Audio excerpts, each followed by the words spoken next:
ቅዱስ ቅዱስ ጌታችን ሆይ እናመሰግንሃለን። ዛሬም ነቃን፣ ዛሬም እንድንተነፍስ ፈቀድክልን። ዛሬም በቸርነትህ ይህንን ቀን ሰጠኸን። አንተን እንባርካለን፣ ስምህን ከፍ ከፍ እናደርጋለን። ከቃልህ አስተምረን በጽድቅ ገበታ ላይ ቆይተን ጌታ ሆይ ሳንነካም በውስጣችን ያለ መንፈሳዊ ፍላጎታችን ሳይረካም እንዳንሄድ ለሚያዳምጡኝ ልጆችህ የማዳመጥን ጸጋ አንተ ስጣቸው። ሰምተው ይጠቀሙ፣ ቃልህም ይዋሃድ። ለእኔም ለባሪያህ አፌን በመክፈት ቃል ስጠኝ።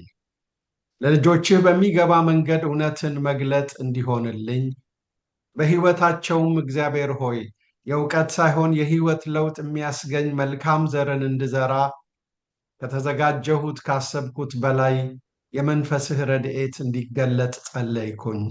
ጀምረን እስክንጨርስ ከኛ ጋር ሁን። መስመሩን ተቆጣጠር። በጌታ በኢየሱስ ስም ክብር ለአምላካችን ለእግዚአብሔር ይሁን። የባላደራውን ትጋት ማቀበል ካየን በኋላ የዛሬው ትኩረታችን ወደ ባላደራው ምሳሌ ነው። የባላደራው ትጋት ማቀበል መሆኑን ቀበል ቁጥር 1 እና 2 ብለን በሁለት ክፍለ ጊዜ ተመልክተን ነበረ። ዛሬ የባላደራው እንከን የለሽ ምሳሌ ነው የምንመለከተው። ባለፉት ተከታታይ 2 ሳምንታት የባላደራውን ትጋትን በተመለከተ በዝርዝር 2 ክፍለ ጊዜ ወስደን ተመልክተን ነበረ። ዛሬ የባላደራው ምሳሌን ከቁጥር 8 እስከ 10 ባሉት ክፍለ ጊዜዎች ላይ እንቆያለን። መጽሐፍ ቅዱሳችሁን ሁለተኛ ጢሞቴዎስ ምዕራፍ 2 ከቁጥር 8 እስከ 10 አነባለሁኝ። በወንጌል እንደምሰብከው ከሙታን የተነሳውን ከዳዊት ዘርም የሆነውን ኢየሱስ ክርስቶስን አስብ። ይህንንም በመስበክ እንደ ክፉ አድራጊ እስክታሰር ድረስ መከራ እቀበላለሁ። የእግዚአብሔር ቃል ግን አይታሰርም። ስለዚህ እነርሱ ደግሞ በክርስቶስ ኢየሱስ ያለውን መዳን ከዘላለም ክብር ጋር እንዲያገኙ ስለተመረጡት በነገር ሁሉ እጸናለሁ። ከሙታን የተነሳውን ከዳዊት ዘርም የሆነውን ኢየሱስ ክርስቶስን አስብ። የኔም ወንጌል ይኸው ነው። ለዚህም እንደ ወንጀለኛ እስከ መታሰር ድረስ መከራን እየተቀበልኩ ነው። የእግዚአብሔር ቃል ግን አይታሰርም። ስለዚህ ክርስቶስ ኢየሱስ ያለውን መዳን ከዘላለም ክብር ጋር እነርሱም ያገኙ ዘንድ ለተመረጡት ስል ሁሉንም በመታገስ እጸናለሁ። በሁለቱም ትርጉም ነው ያነበብኩት። በአዲሱ መደበኛ ትርጉም ወደኋላ ያነበብኩት እሱን ነው። ቀደም ብሎ ደግሞ በነባሩ ትርጉም ነው ያነበብኩት።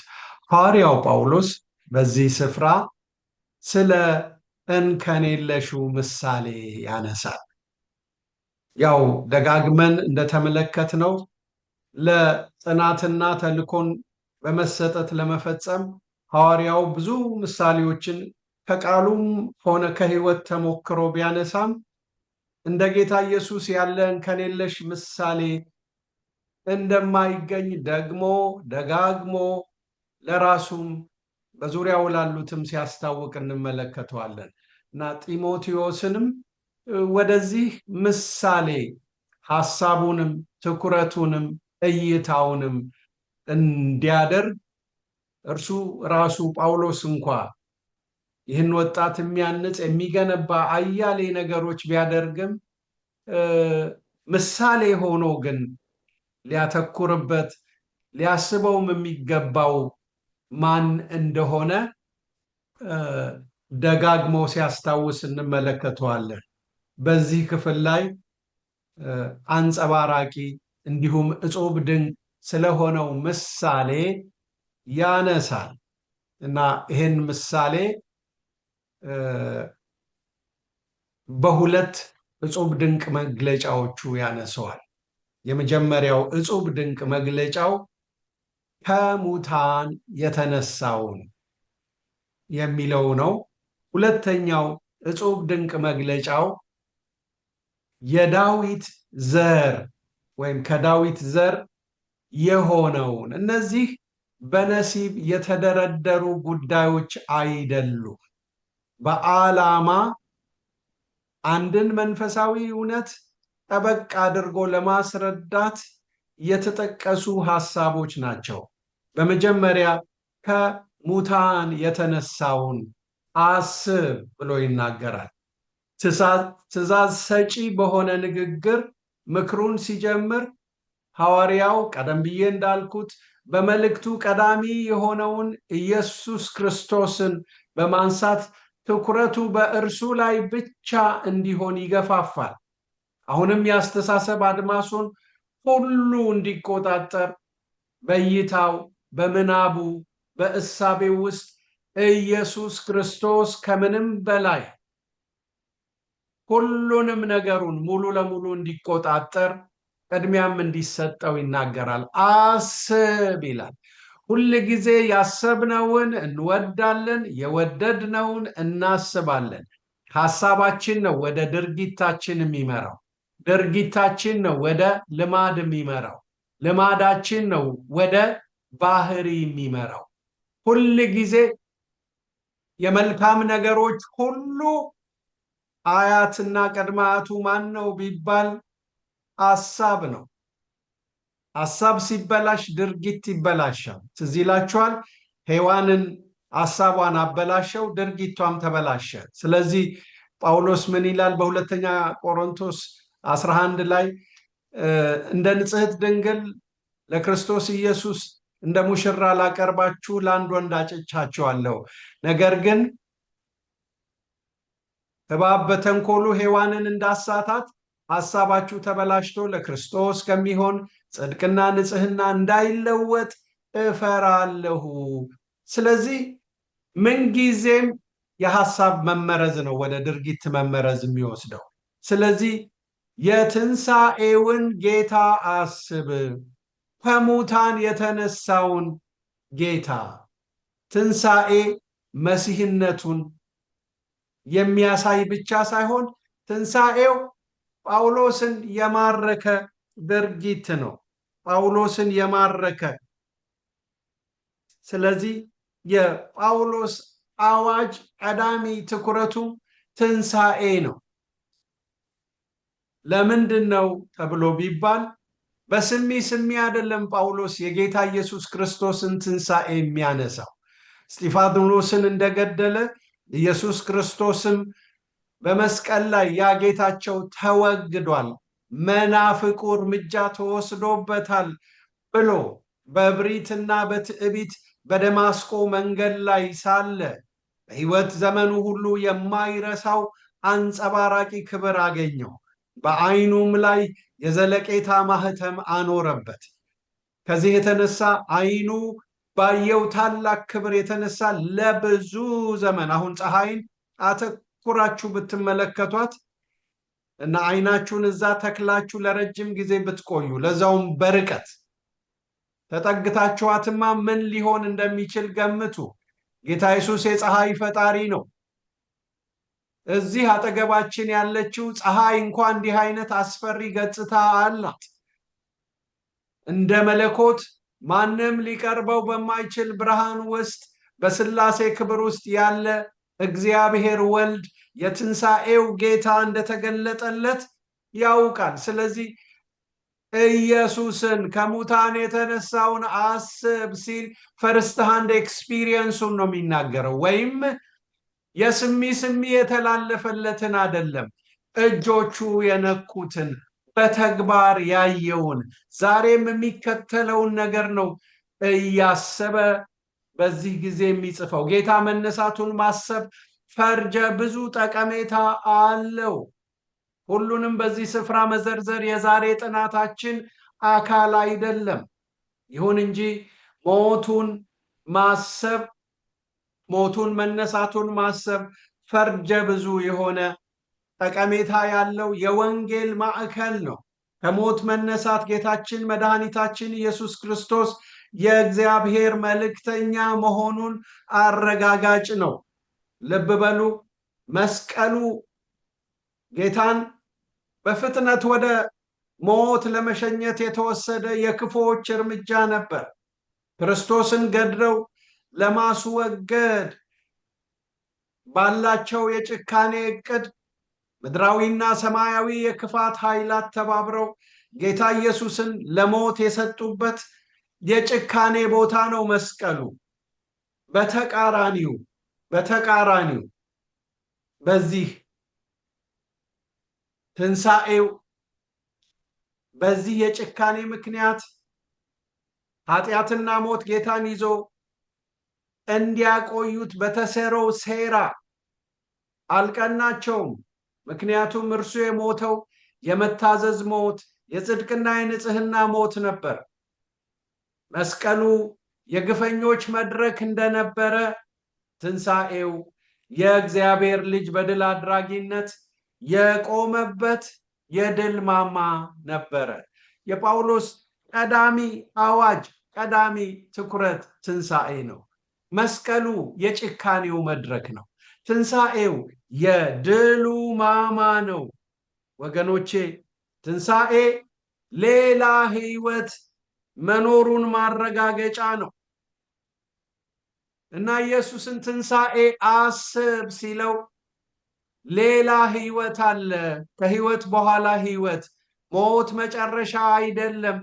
እውነት ነው፣ ሞት የአካላዊ ሕይወት መጨረሻ ነው። ለዚህ ነው የምንደነግጠው፣ ልንሞት ስላልተሰራን የሰውም ነገር አበቃ ብለን የምንለው ሚስም ስለምናረጋቸው ነው። ግን አንድ ልብ ልንል የሚገባው ነገር ሞት የመጨረሻ ነገሮች መጀመሪያ ነው ለሰውም ሁሉ። ከዛ የሚቀጥሉ ሌሎች መጨረሻዎች አሉ። አሁን እሱን የማስረዳትና የማስተማር ትኩረት የለኝም። ነገር ግን ከሞት የተነሳውን ብሎ ሐዋርያው ጳውሎስ እዚህ ጋር ሲናገር መጫን የሚፈልገው ነገር መስቀሉ ጌታም በፍጥነት ወደ ሞት ለመሸኘት የተወሰደ የክፉዎች እርምጃ ነበር። ክርስቶስን ገድለው ለማስወገድ ባላቸው የጭካኔ ዕቅድ ምድራዊና ሰማያዊ የክፋት ኃይላት የተባበሩበት አጀንዳቸው ነው። ግን እነሱ በወዲያ በኩል ያሲሩ እንጂ የእግዚአብሔር ዕቅድ ልንሞተው የሚገባንን ሞት በመሞት ጌታ ለኛ ሊያደርግ ያለው ሐሳብ በዛ ውስጥ ነበረ። ጌታን ገድለን አስወገድ ነው የሚል ውስጣቸውን የያዘ የክፋት አጀንዳ ነበራቸው። ነገር ግን ጌታን ሞት ይይዘው ዘንድ ያልቻለበት ምክንያት ሞቱ የመታዘዝ ነው፣ ሞቱ የጽድቅ ነው፣ ሞቱ የንጽህና ነው። በዚህ ምክንያት ሞት በእግሮቹ ላይ ሰንሰለት አጥልቆ ሊያቆየው አልቻለም። ስለዚህ ትንሣኤ ሌላ ሕይወት መኖሩን ማረጋገጫ ነው። ትንሣኤ መስዋዕትነቱ ተቀባይነት እንዳለው ማረጋገጫ ነው። ትንሣኤው መስዋዕትነቱ ተቀባይነት እግዚአብሔር የተቀበለው መሆኑን የሚያረጋግጥ ነው። ትንሣኤ የጌታ ቃሉ ተፈጻሚ መሆኑን ያሳየበትም ትዕይንት ነው። እዚህ ላችኋል መላእክት በትንሣኤው ጊዜ እንደተናገረ ተነስቷል ነው ያሉት።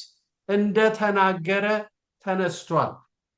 ትንሣኤ የአማኞች ዋስትናቸውም ጭምር ነው። ስለዚህ ይሄን ምን አስብ። ለዚህ ነው ዘማሪዎቹ ፈነቀለው ጌታ መቃብሩን፣ ያንን ድንጋይ እትሙን ሞት ድል ሆነ፣ ታገደ፣ ለእግዚአብሔር ወልድ ሰገደ ብለው ያሉት። ወገኖቼ ይሄንን አስብ። ኢምፓወር ያደርግሃል። በጨለማ ኃይላት እነሱን ያሳነሰ ጥሷቸው የወጣ ከፍ ከፍ ያለ ከኃይላት ከስልጣናት ከአለቆች በላይ የሆነ ይህ ሐሳብ ያስተሳሰብህን አድማስ ይቆጣጠረው። ምክንያቱም ትንሣኤ የጌታን ጌትነት መለኮትነት የሚያስረዳ ነው። ለዚህ ነው ክበር ጌታ ክበር፣ ክበር ኢየሱስ ክበር፣ ሞትን ባታሸንፍ ድል ሆነን ነበር። እልልን በል እልል፣ እልልን በል እልል። በዓለም ተሰራጭቷል የጌታችን ቃል። ምን ማለታችን ነው? የትንሣኤው ወንጌል እያሸነፈ እዚህ ድረስ ተጉዟል። ለጢሞቴዎስም ድብርት አካባቢውን በተቆጣጠረበት፣ ጳውሎስ ሊሞት በተሰናዳበት፣ በመስዋዕት እንደሚደረግ የኔ ሕይወት ይሰዋል፣ ተከትፌ ሞታለሁ በሚባልበት ያ ሞት ባንዣበበበት ሰዓት፣ ክርስቲያኖች እየታደኑ ለአውሬዎች በሚሰጡበት በሚቃጠሉበት ሰዓት ፍርሃትን ለማሰብ፣ ጭንቀትን ለማሰብ፣ ድብርትን ለማሰብ ጋባዥ የሆኑ ብዙ ነገሮች ነበሩ። ግን ትንሣኤው የበላይ ሆኖ በአማኙ ውስጥ ትኩረትና ስፍራ ሲሰጠው እነዚህን ሁሉ ጥሶ የሚሻገር የአምላክ በጎነት በአማኙ ሕይወት ውስጥ ይገለጣል። ቀጥሎ ከዳዊት ዘር የሆነውን ብሎ ይናገራል።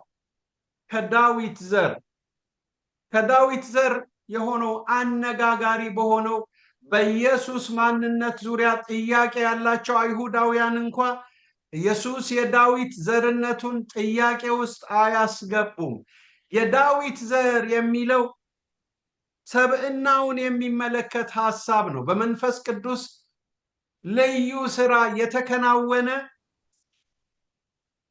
አስገራሚና ረቂቅ የሆነ የእግዚአብሔርን በጎነት የሚያሳስብ ነው። በስነ መለኮት ኢምፔካቢሊቲ ይባላል። ምን ማለት ነው?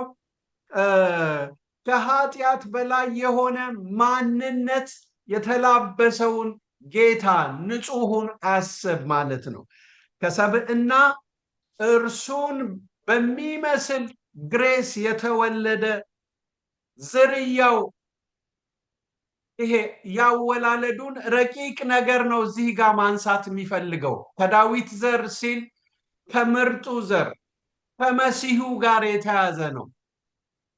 ዕብራውያን ወይም አይሁዳውያን ችግራቸው ኢየሱስ መሲህ አይደለም፣ መሲሁ ከባዕዳን ጋራ ከግፈኞች ጋር ተዋግቶ ሙሴ እስራኤልን ከግብፅ ነፃ እንዳወጣ መሲሁ ሲመጣ ከሮማውያን አገዛዝ ነፃ ያወጣናል የሚል ዝንባሌ ነበራቸው እና እዚህ ቦታ ከዳዊት ዘር የሆነውን ሲል አንድ ልብ የምትሉት ቦታ ልውሰዳችሁ። የሉቃስ ወንጌል ምዕራፍ 1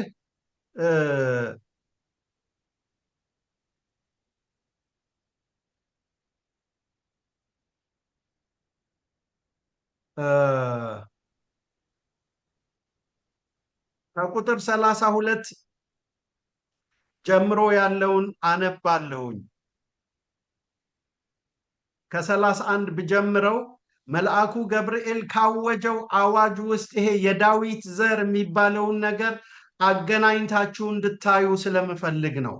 እነሆ ትጸንሻለሽ፣ ወንድ ልጅም ትወልጃለሽ፣ ስሙንም ኢየሱስ ትይዋለሽ። እርሱ ታላቅ ይሆናል፣ የልዑሉም ልጅ ይባላል። ጌታ አምላክ የአባቱን የዳዊትን ዙፋን ይሰጠዋል፣ በያዕቆብም ቤት ላይ ለዘላለም ይነግሣል፣ ለመንግሥቱም መጨረሻ የለውም። ማርያም መልአኩን ወንድ ስለማላቅ ይህ እንዴት ይሆናል አለችው። መልአኩም መልሶ እንዲህ አላት፣ መንፈስ ቅዱስ በአንቺ ላይ ይመጣል፣ የልዑልም ኃይል ይጸልልሻል። ስለዚህ ደግሞ ካንቺ የሚወለደው ቅዱሱ የእግዚአብሔር ልጅ ይባላል። የዳዊት ዘር የሰው ዘርነቱን የመለኮት ማንነቱን የሚያሳይ ነገር ነው እና ይሄ ነገር ደግሜ ደጋግሜ ማነሳው ኢየሱስ በልደቱ ሰብዕናችንን ወሰደ፣ በሞቱ ኃጢአታችንን ወሰደ። እግዚአብሔር ካልሆነ በባህሪው ሊያድነን አይችልም። ማዳን የሚችለው ሰውን ከኃጢአት እግዚአብሔር ነው። እግዚአብሔር ወልድ ደግሞ እንዲሞት ሰው መሆን አስፈለገው። ስለዚህ በድንግል ማርያም ማህፀን ውስጥ የኦርቶዶክስ አባቶቻችን ደግመው ደጋግመው ሊሉ እንደሚሞክሩት የተወሰነው በዛ ማህፀን ውስጥ ባደረ ጊዜ ነው። ይሄ በጠባብ ደረት ባጭር ቁመት የሚሉት እንደ ሰው ውስን ሆነ፣ የተገደበ ሆነ ለማለት ነው። ግን የተገደበ የተወሰነ የሆነበት ምክንያት በዓላማ ነው እና ይሄ ንጽህናውንና ያለ ኃጢአት መሆኑን የሚያሳይ ነው። የልዑሉም ኃይል ይጸልይልሻል፣ ካንቺ የሚወለደው ቅዱሱ ኢምፔካብል ወይም ያለ ኃጢአት የሆነ የኃጢአት ሐሳብ ጎብኝቶት የማያውቅ እንደማለት ነው። ስለዚህ ይሄንን አስብ። ሮሜ ምዕራፍ 1 ቁጥር 3 እና 4 ላይ ጳውሎስ ይሄንን ይደግመዋል። ከዳዊት ዘር የሆነውን የሚለውን አስቀድሞ ከዛ በኋላ እንደ ቅድስና መንፈስ ብሎ ትንሣኤውን ያነሳል ሮሜ መግቢያ ላይ። ስለዚህ ምድራዊ ብቻ ሳይሆን ሰማያዊ ማንነት አለው። ጳውሎስ በሮሜ ላይ ሲያስረግጥ እንዲህ ይላል፣ እንደ ቅድስና መንፈስ ከዳዊት ዘር ከሚለው ሐረግ ጋር የሚነጻጸር አባባል ነው። ወገኖቼ ይሄንን እውነት ደግመን ደጋግመን የምናነሳው መዶሻው ሚስማሩን ደጋግሞ ሲመታው ሚስማሩ የተተከለበትና የተያዘው ነገር ይጠብቃል። ስለዚህ የጌታችን የኢየሱስ ክርስቶስን ፍጹም ሰው ፍጹም አምላክነት በአማኙ የዕለት ተዕለት ሁኔታ ውስጥ ያለውን ነገር ልብ ማለት ተገቢ ነው። ወገኖቼ ነገሩን በጥልቅ እና በጥብ እንድንገነዘብ እድል ይሰጠናል። ከዛ ኢየሱስ ክርስቶስን አስብ። ከዛ በፊት ግን ሁለቱን ድንቅ መግለጫዎች ያነሳል። የመጀመሪያው ከሙታን የተነሳው፣ ሁለተኛው ከዳዊት ዘር የሆነው። ከሙታን የተነሳውን በአብዛኛው መለኮትነቱን ለማስረዳት ነው። ብዙ ጊዜ ሐዋርያትም የወንጌል አዋጅ ሲናገሩም ሲሰብኩም ወደዛ አካባቢ ያለውን ነገር ይናገራሉ። ለያይቶ መለኮትነትና ሰብዕና ለእኛ ለአነጋገር እንዲመቸን ለማስረዳት ቅደም ተከተል ጠብቀን መናገር ስላለብን እንጂ እንደዚህ አይነቱን ነገር ነጣጥሎ መናገር እንዴት ከባድና አስቸጋሪ መሆኑን ልትረዱት ይገባል። እና ምንጊዜም እንዲህ አይነቱ እውነት ረቂቅ ነው፣ ከኛ ግንዛቤ በላይ ነው። ሙሉ ለሙሉ ልንረዳው አንችልም፣ ግን ሁለንተናችንን መቆጣጠር ያለበት ሐሳብ ነው። ስለዚህ ከሙታን የተነሳውን ሲል ከመለኮትነቱ ጋር የተያያዘውን ነው። ትዝ ይላችኋል በሐዋርያት ሥራ ምዕራፍ 2:38 ላይ እናንተ የሰቀላችሁትን እግዚአብሔር ምን አደረገው? አስነሳው ካለ በኋላ ጌታም ክርስቶስም አደረገው ብሎ ይናገራል። እዛ ቃል ውስጥ የታጨቀ እውነት አለ። ሞት አምላካዊ ማንነት ላይ ሊሰለጥን አይችልም። ሞት አይነኬ ነው እና ይሄ ይግባችሁ ማለት ነው።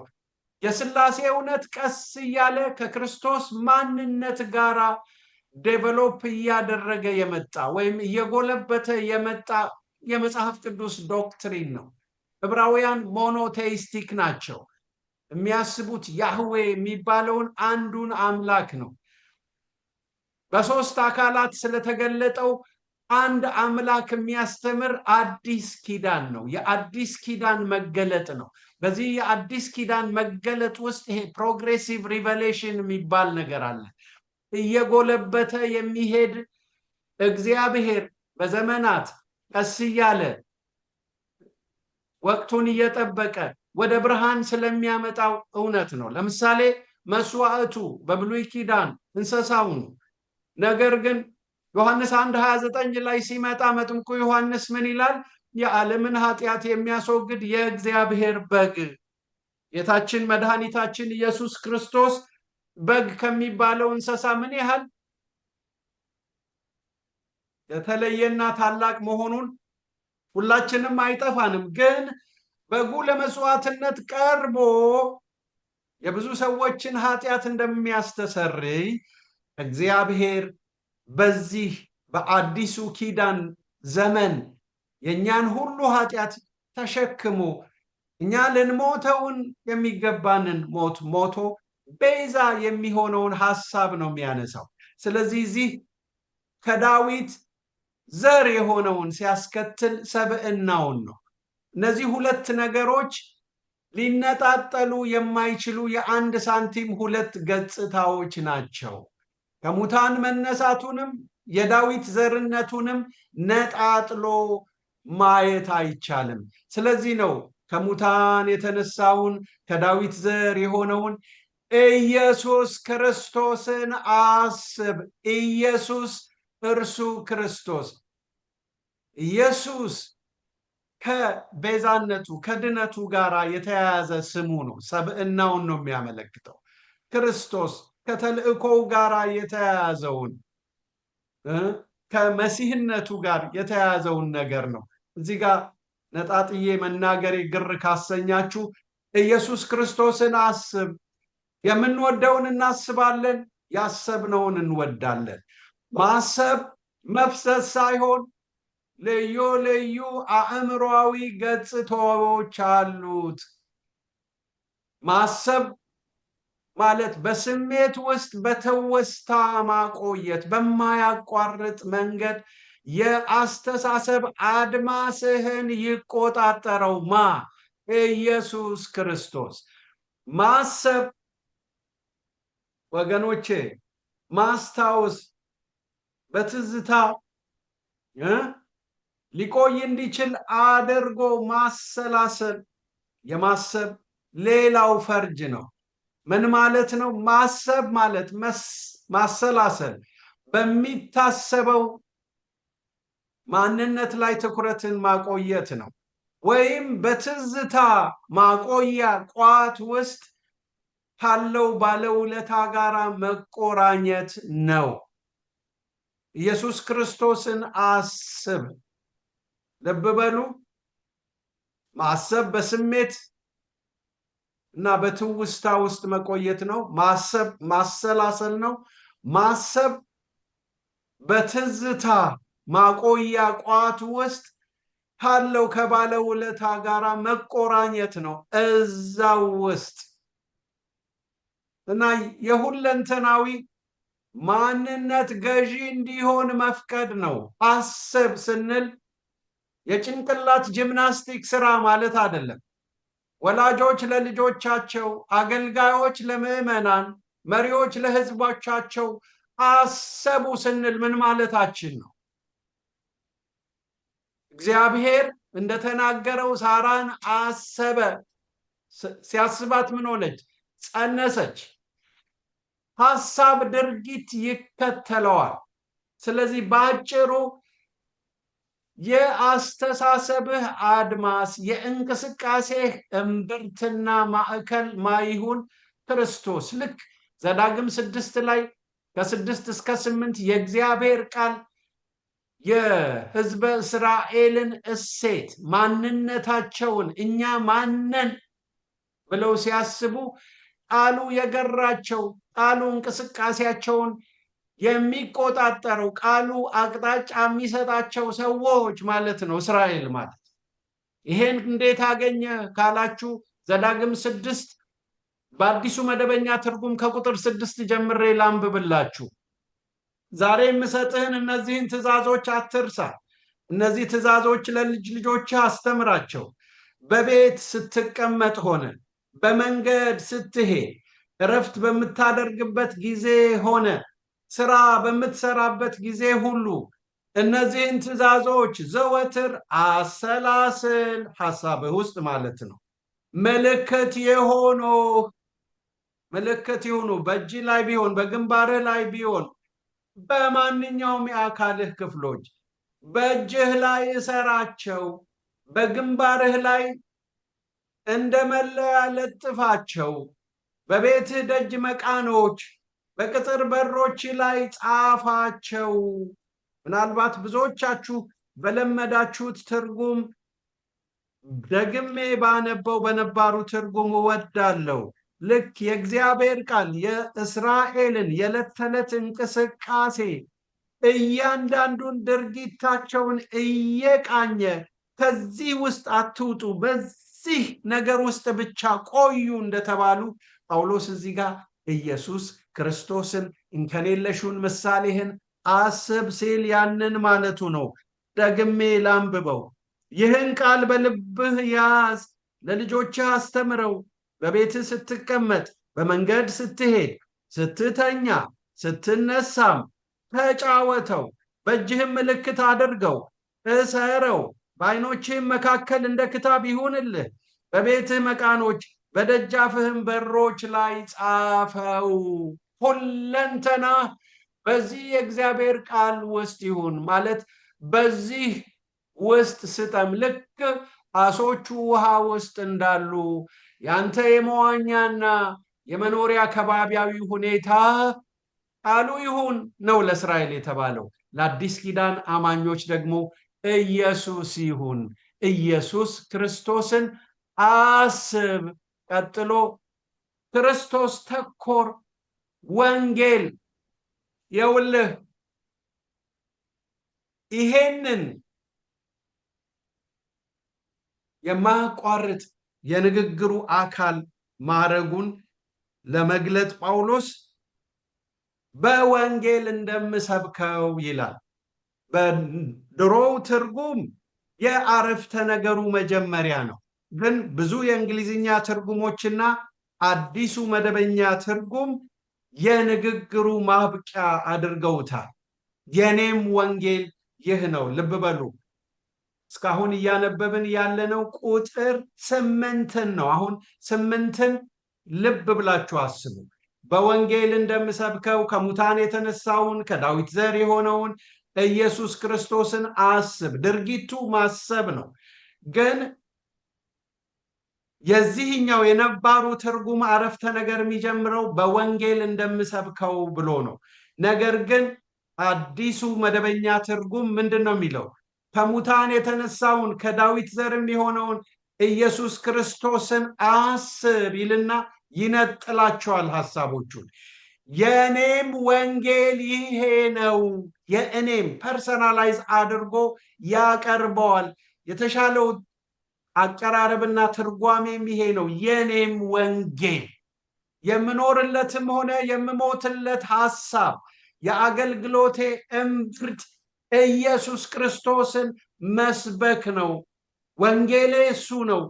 ወንጌል ያው ብዙዎቻችን ደግመን ደጋግመን እንዳልነው የምስራች ነው። የሚያድን የእግዚአብሔር ኃይል ነው። ልንሞተው የሚገባውን ሞት ምን አደረገ? ሞተልን። ልንኖረው የሚገባውንም ኑሮ ይኖራል። የአዲስ ኪዳን ወንጌል ክርስቶስ ተኮር ወንጌል ነው። የእኔ ወንጌል ብሎ ጳውሎስ እዚህ ጋር በጣም አዲሱ መደበኛ ትርጉም የግሪክኛውንም ሌሎችንም የእንግሊዝኛ ሐሳቦች ፐርሰናላይዝ ባረገ የኛ ባረገ መንገድ ፈታ አድርጎ ያመጣዋል። የኔ የጳውሎስ ወንጌል የተለየ አይደለም። ነገር ግን ሊል የፈለገው ያስተሳሰብ አድማሴን የሚቆጣጠረው በየቀኑ የማደርገው ትኩረቴም የተያዘበት ነገር ይኸው ነው ማለቱ ነው የኔ ወንጌል ብሎ ሲናገር። የኛም ወንጌል እንደሱ ነው መሆን ያለበት። ለዚህ ነው ልንሞተው የሚገባንን ሞት ሞተልን፣ ልንኖረው የሚገባንን ኑሮ በእኛ ሆኖ ይኖራል የምንለው። የጳውሎስ የዕለት ተዕለት እንቅስቃሴው አካል ይሄ ነው። ክርስቶስ እንደተሰቀለ ሌላ ነገር እንዳላቆርጬ ነበር አለ ወደ ቆሮንቶስ በመጣ ጊዜ። እሱን ብቻ አይደለም፣ እንደገናም ገላትያ ላይ ምን ይላል? እኔ አልኖርም ብሎ ይናገራል። ከክርስቶስ ጋር ተሰቅያለሁ። የክርስቶስ ስቅለት ድሮ፣ የኛ ስቅለት ዛሬ ሊሆን አይችልም። ክርስቶስ በሞተው ሞት ውስጥ እኛን ጠቅልሎ ይዞን እዛ አድርጎናል። ደግሞም ክርስቶስ ሲነሳ ተነስተናል፣ ተነስታችኋል ብሎ ስለሚል ይሄ ምናምነው እንጂ ምን ሆነው ነገር አይደለም። ስናምነው ግን እውነቱ በህይወታችን ገዢ ሆኖ የትንሣኤውን ትሩፋት እንቀበላለን። ለዚህ ነው ክርስቶስ በእኔ ይኖራል ካለ በኋላ አሁን በስጋ የምኖረው ኑሮ በእግዚአብሔር ልጅ ላይ ባለኝ እምነት የምኖረው ኑሮ ነው ብሎ ይናገራል። የእኔ ወንጌል እሱ ነው። ወንጌሉ በጌታ ሞት ስለተገኘ አስደናቂ ህይወት ነው የሚያወራው። የተነሳው ጌታ ደግሞ ሌሎችንም በተነሳ ህይወት ያኖራል። ክርስትና ብቻ ነው ስለ ትንሣኤ የሚናገር። ወንጌል በእናንተ ህይወት ውስጥ የሰራውን ነገር ልብ ካላችሁ ታሪካችሁ ማዞሪያ አለው። ጌታን ሲቀበል ብለን የምንለው ድሮ የቁጣ ልጆች ነበርን፣ አሁን የህይወት ልጆች ነን። ውስጣችን የተከናወነውን የጸጋ ለውጥ እናውቃለን። ፓስቲ ስለቅም ጨርቆስ እዛ አደገኛው ሰፈር ውስጥ ጌታ ባገኘኝ ጊዜ ቀደም ብሎ የነበረው ኑሮዬ ተቀየረ። ህይወቴ 180 ዲግሪ አዲስ ለሚባለውና ክርስቶስ ለሚገዛው ተሰጠ። እናም በበደሌና በኃጢአቴ ሙታን የሆንኩት ሰውዬ ክርስቶስ በወንጌሉ አማካኝነት ወደ ህይወቴ ባፈሰሰው ጸጋ አዲስ ህይወት ተቀበልኩኝ፣ ተነሳሁ። ይሄ የተነሳው ጌታ እኔም ውስጥ አንተም አንቺም ውስጥ ትንሣኤን አምጥቷል። ተቀስቅሰናል፣ ወደ ህይወት መተናል፣ ቀምሻውን ተቀብለናል። ለጥጋብ የሚሆነውን ዘለቄታዊ ክብር ውስጥ የሚወስደንን ነገር ደግሞ እርሱን ስናገኘው ይህ ሟቹ አዳማዊ ስጋችን ክቡር ስጋውን ሲመስል ብቅ ጥልቅ ለሌለበት ሁል ጊዜ የእሱን አይነት ህይወት ለምንኖርበት ክብር ውስጥ እንገባለን። ወንጌል ለዚህ ነው መመለስ ነው ብያችኋለሁ። ወንጌል ለሁሉም ሁሉም ለወንጌል የሚለውን ትምህርት በ2014 ባስተማርኩ ጊዜ ለእግዚአብሔር የሥራ ጊዜ ነው ብለን ዓመቱን ሙሉ ከቀዳሚ ስራዎች ሁሉ በላይ ቀዳሚ ምን ሊሆን ይችላል ለክርስቲያን ከወንጌል ውጪ? ስለዚህ ወንጌል መመለስ ነው። መመለስ ብቻ ሳይሆን መመለስ ነው። ከልቡ የተመለሰው ሰው ክርስቶስ ተኮር የሆነውን ወንጌል በህይወቱ ያስቀደመ፣ ክርስቶስ ሲሰበክለት መንገዱን እንደ ጳውሎስ የቀየረ፣ በጨለማ ብርሃን ይብራ ያለውን ድምፅ ሰምቶ ጨለማው የተገፈፈለት አማኝ ይመለሳል። ከክፋት መንገዱ ወደ ክርስቶስ ፊቱን ያዞራል። የክርስቶስን ፈለግ ይከተላል። ሞት እዛ ብቻ ግን ደግሞ አይቀርም፣ ይመልሳል ሌሎችንም። መመለስ ብቻ ሳይሆን መመለስም ነው። ሌሎችን መመለስ። ኑ እኔን የጣመኝን ነገር እዩልኝ እባካችሁ እናንተም ቅመሱልኝ ይላል። መመለስ ብቻ ሳይሆን ደግሞ በቤቱ ውስጥ መመላለስ ነው። ስለዚህ ባላችሁበት ስፍራ ወንጌሉ ለእናንተ ምን እንደሆነ በዚህ ማለዳ እንድታጣጥሙት በድጋሚ ላሳስባችሁ ፈልጋለሁ። የኛ ወንጌል ክርስቶስ ተኮር ወንጌል ነው። ይህ ክርስቶስ ተኮር ወንጌል ግን ወገኖቼ ኢየሱስ ክርስቶስንና ፈለጉን የሚከተሉ ከወንጌሉ ጋራ ፓኬጅ አለ። ጳውሎስ እሱን ነው የኔ ወንጌል ብሎ ሲያሞካሸው የቆየውን ወንጌል ምን ብሎ ይናገራል? ይህን በመስበክ እንደ ክፉ አድራጊ እስክታሰር ድረስ መከራ እቀበላለሁ። ቀደም ሲል በምዕራፍ 1 መግቢያ ላይ ጳውሎስ ሁለተኛው እስራት ከወንጌል ጋር ሳይሆን ከወንጀል ጋር ተያይዟል ብሎ ተናግሯል። ይህን ደጋግሜ ይህንን ትምህርት ከጀመርን ጊዜ ጀምሮ እናገራለሁ። ጳውሎስ የተሰራበትን ግፍ አጋጣሚውን ባገኘ ቁጥር ደጋግሞ ይናገራል። ምዕራፍ 1 ላይ ተናግሯል፣ ቁጥር 8 ላይ እንደገና ምዕራፍ 2 ቁጥር 8 ላይ 9 ላይ ይቅርታ ሲደግመው ታያላችሁ። ምዕራፍ 1 ቁጥር 8 ላይ ምንድን ነው የሚለው? እባክህ እንግዲህ በጌታችን ምስክርነት በእስረኛው በእኔ አትፈር ይላል። በወንጌሉ አትፈር፣ በእኔም አትፈር ነበር። አሁን እዚህ ተመልሶ መጥቶ ወንጌሉ ምንድን ነው? የኔ ወንጌል የምስራች ነው፣ የሚያድን ነው፣ የሚያላቅቅ ነው፣ የሚታደግ ነው። ይሄ የምስራች ዋስትና የሚሰጥ ነው ሲል ቆይቶ ግን ይሄንን ነገር እየሰበኩ እንደ ክፉ አድራጊ ይኸው ታስሬያለሁ። ምን ማለት ነው? ተወንጅዬ ነው ባልሰራሁት ነገር ብሎ በድጋሚ ይናገራል። የመጀመሪያው እስራቱ ከሳሾቹ አይሁዳውያን ነበሩ። የክሱም ጭብጥ ኢየሱስ ክርስቶስ የሚባል ሌላ አዳኝ አለ እያለ ያስተምራል ነው። በሃይማኖታችን ያልተፈቀደ ወግ ያስተምራል ነው ያሉት። በሁለተኛው እስራቱ ግን ከሳሹ መንግስት ነው፣ ኔሮ ነው። ህዝቡ በቁጣ ሲነሳበት ጥፋቱን ክርስቲያኖች ላይ ያላከከ። ወገኖቼ ሁል ጊዜ ሃይማኖትና ፖለቲካ ተጋብተው ክርስቲያኖችን ለማንገላታት በዘመናት መካከል ተሰልፈዋል። ስለዚህ ጳውሎስ ወንጌሉን ሲሰብኩት መከራ ይጠራል ነው እያለን ያለው። ይጠራል። የሚሰበከው ወንጌል የትንሣኤ ጌታ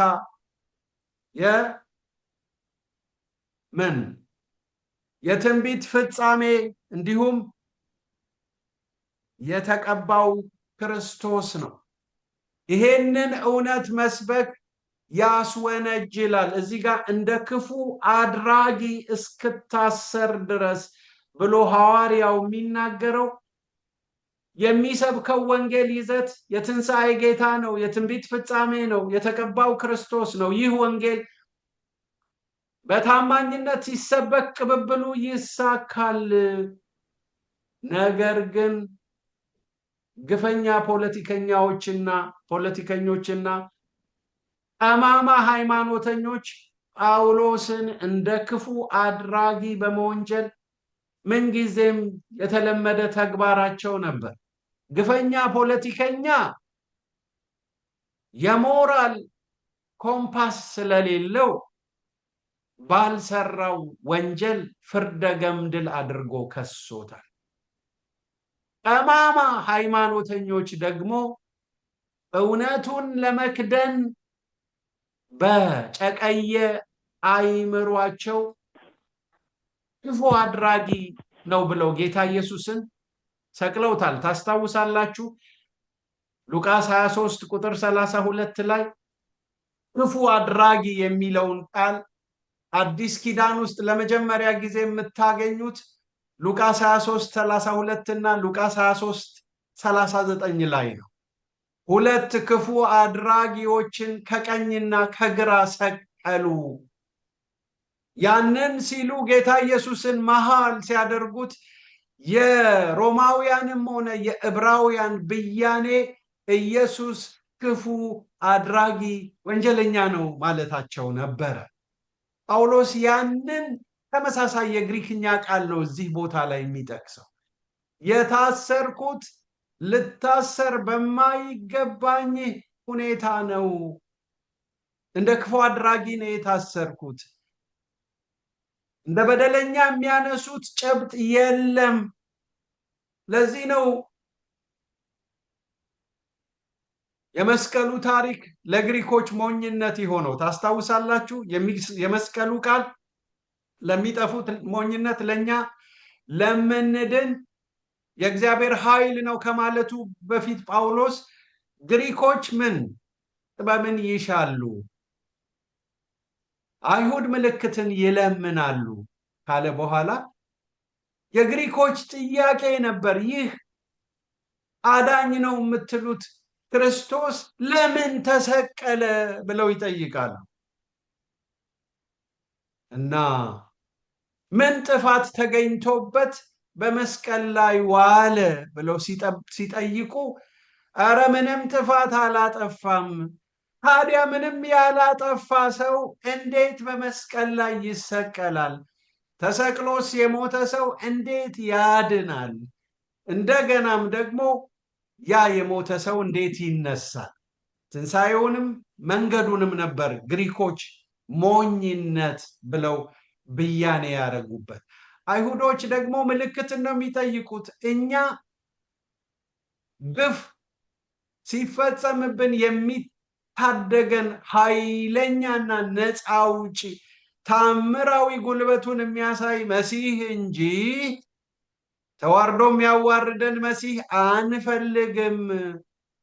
የምናውቀው መሲህ ነፃ አውጪ ነው፣ ድል አድራጊ ነው፣ ታምር ሰሪ ነው፣ ኃያል ነው፣ ደካማ አይደለም።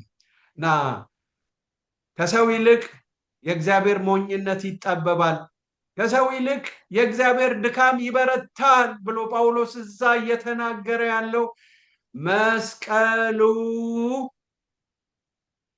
እግዚአብሔር የተመረጠ መንገድ ነው፣ ለሰዎች የምስራች የመጣበት መንገድ ነው፣ ሞቱና ትንሣኤው ነው የታሪካችን አካል ብሎ ይህንን በመስበክ እንደ ክፉ አድራጊ እስክታሰር ድረስ መከራን እቀበላለሁኝ ብሎ ይናገራል።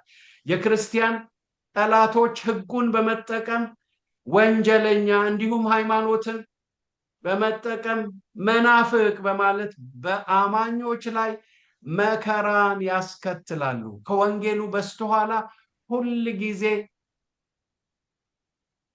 ጌታ እንዳለ ሰይጣን በተቃራኒው መቆሙ እንዳይረሳ። ወንጌል አይታሰርም። ይሄን ብለን የዛሬ ጥናታችንን እንጠቀልላለን። ምንም እንኳ የወንጌሉ ጠላቶችና ባላጋራዎች ቢኖሩ ወንጌል ግን ምን አይገደብም ይላል።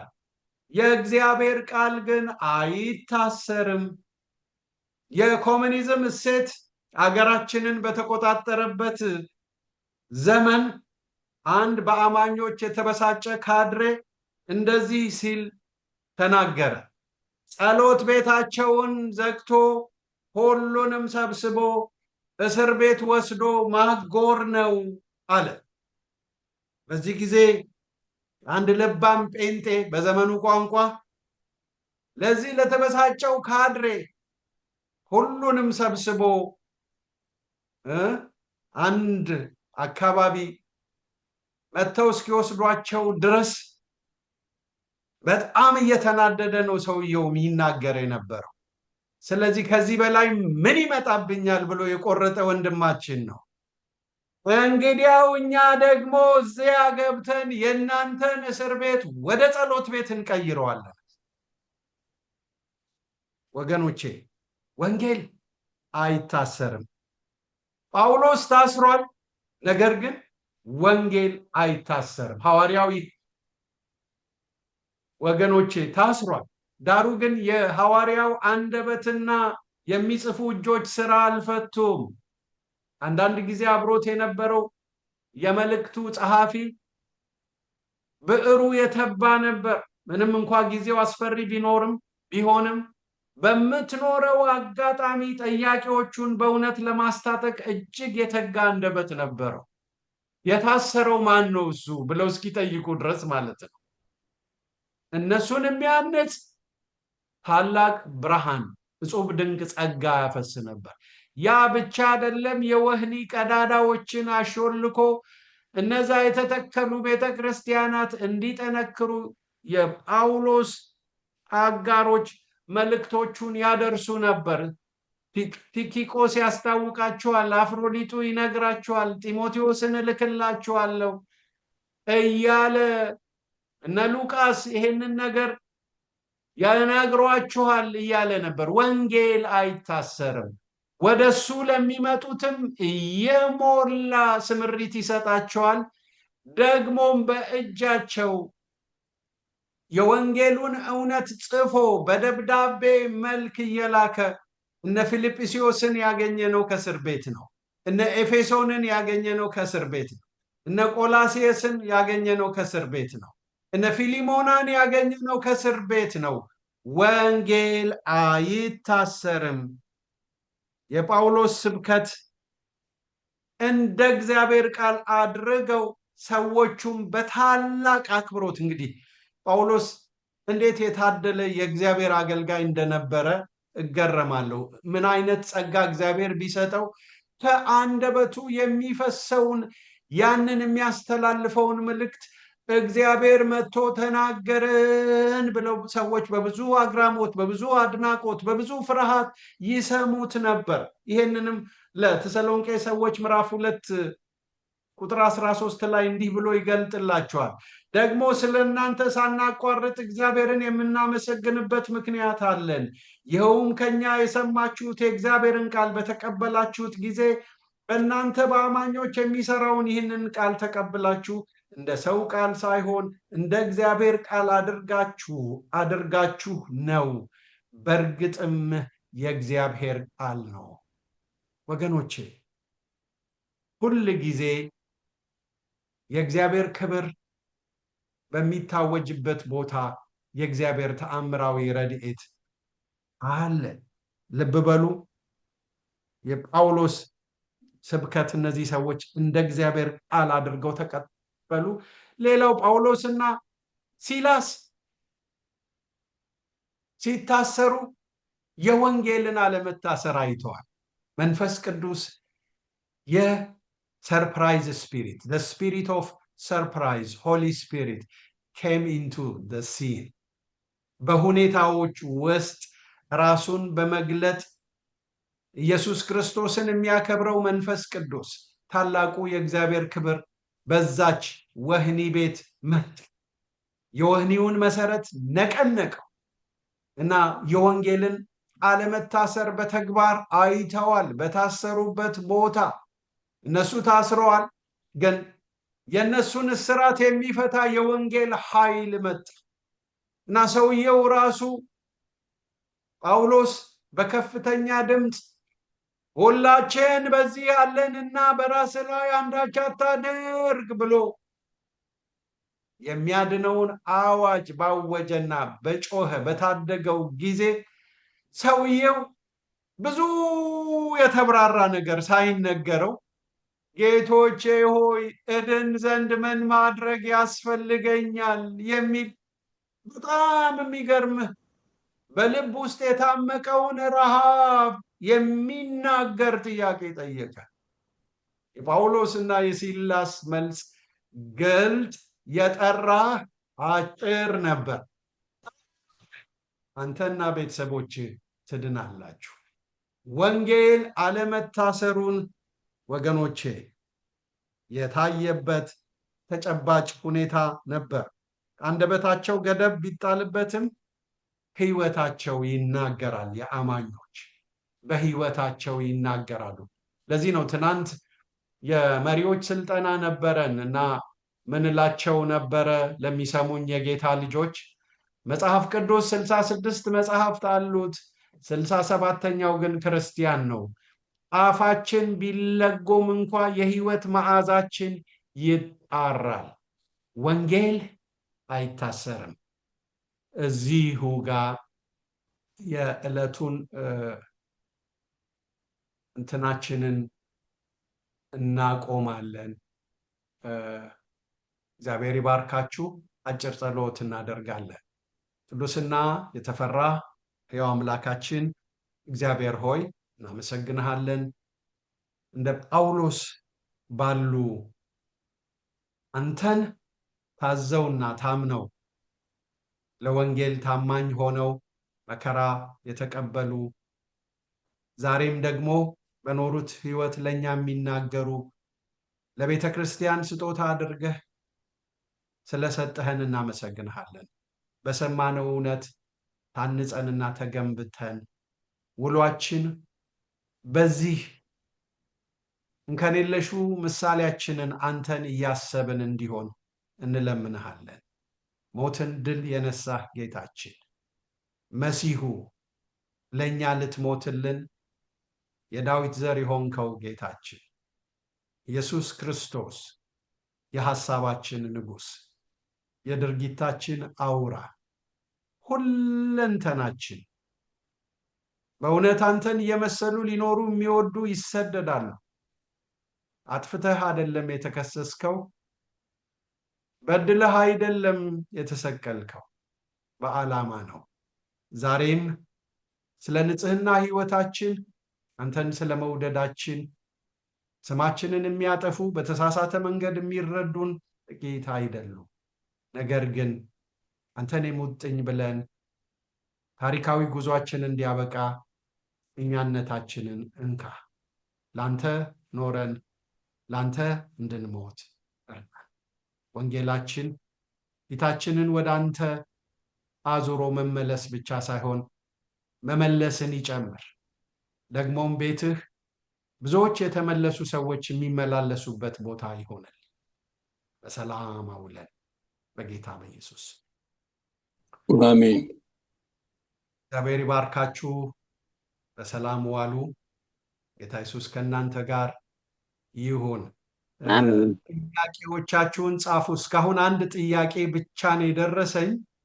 እንግዲህ ምናልባት ትምህርቱ ምን ያህል ጥርት ብሎ ያለ ጥያቄ አድርጓችሁ እንደሆነ አላውቅም። ኖ እረፍ፣ ዝም በላ። ጻፉና ለኔ ቴክስት አድርጉልኝ። እግዚአብሔር ይባርክ ፓስተር። አሜን። ጌታ ይባርካችሁ። ሰላም ፓስተር ስትመጣ የትናንት ያስተማርክበትን ይዘህልኝ ትመጣ ትችላለህ። ማን አምሳል ነኝ። እግዚአብሔር ይባርክ። አሜን አሜን። እሺ ተባረኩ። ሰላም ዋል ፓስተርዬ፣ ተባረክ። ተባረኩ። ደህና ዋሉ። እሺ አሜን። ተባረክ ፓስተር።